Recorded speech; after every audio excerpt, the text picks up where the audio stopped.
Let's talk about Mendoza because, there was a few throws that jumped out beyond his Heisman season. So it's not like this is news, but second possession, 3rd and 2, he's backed up. They're going to be punting from the 11 and there's all sorts of traffic.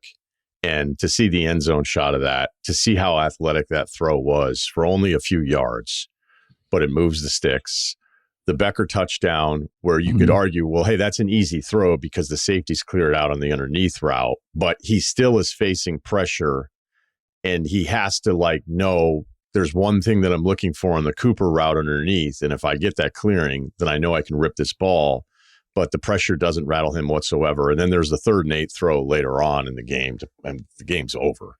But there are throws with him. And I think the mental toughness and the lack of being rattled is something you see all year long. I thought the throw against Iowa to win that game was just such a huge spot because it was kind of like a letdown game and everything. The Oregon response after the pick 6, what he had to do on that last drive against Penn State, taking the shot against Ohio State. I mean, these are things that we've all talked about, but there was just a few throws through the course of a game where it never felt like a high leverage throw because the score is so one-sided.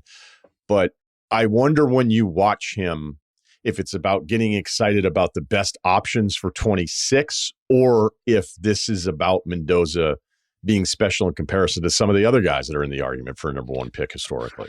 No, I think he's really good. And the comp that I've come back to is just the kind of the Matt Ryen comp of if you were just to evaluate all of his individual skills, they might not blow you away, but the combination of the toughness, the accuracy, the ability to make plays in the clutch late in games felt a lot like what you saw with Matt Ryen coming out of college. And then you knew he was incredibly smart.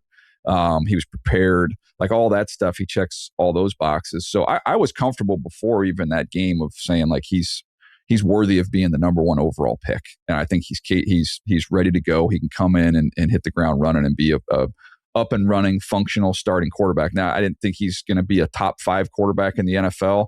Like maybe you could say about some of these other guys you could dream on. Caleb came out, you could say that. Burrow with what you saw from him, you're like, okay, this is some elite stuff. But I think this guy's plenty capable of being a top 3rd in the league NFL quarterback. And then this game was kind of just a highlight of all those things. I like to go back and watch all the 3rd and 7 plus throws, because with him, when you're watching a lot of stuff during the regular season, you'll see a ton of RPOs, a lot of first read throws. But when you cut through that and you go to the 3rd and 7 plus reel and you watch those 60-ish throws, and you see everything you need to see with his ability to, sort coverage, his ability to get up and down with throws in the middle of the field, his ability to drive the ball into smaller windows. It's all in there, man. If you watch all of his stuff before this game, you can see everything. Well, I liked your 3rd and 7 thing so much because that's basically been my thing. I retweeted it. I saw it yesterday. A couple people hit me up and I'm like, yeah, this is really what it is. Like we can watch all day on Saturday, but then once you're outside of the system and all of the things that are kind of constructed for a lot of these quarterbacks to put up huge numbers, big touchdowns, some of the best programs in college football, but you're watching it, I'd be like, I don't know if that's a pro quarterback, and I struggle with it all the time.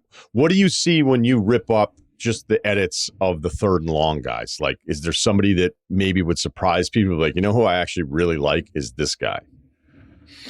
Not, I've only done that full workup on him and more at this point in time. Oh, that's it? Once we get, because at this point in time, Ryan, my first thing I've got to do is come up with a top 50.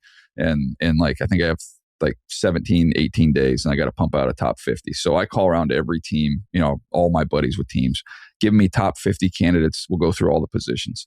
And literally, I have not had one other quarterback in this class that's been mentioned as a top 50 pick. So, I mean, that's so just not more. No, him and more. So him and more. Oh, okay. Him and more. Right. So I've done those 2 guys. The third one that came up with everybody was Sorsby. But it's, it sounds like he's portal shopping and he's, going to stay in school. So that was the only other one that was mentioned to me as someone that was even a consideration as a top 50 pick. Now, maybe somebody will emerge, and who knows what Chambliss is doing coming down the stretch, even though he's undersized. If that, obviously I'll get to him and do all these guys before we get to the combine. But, as of this moment in time, talking to guys around the league, that was not the expectation. So I'm trying to prioritize who I watch during this part of the process. So those are the 2 QBs I've given kind of the full workup to.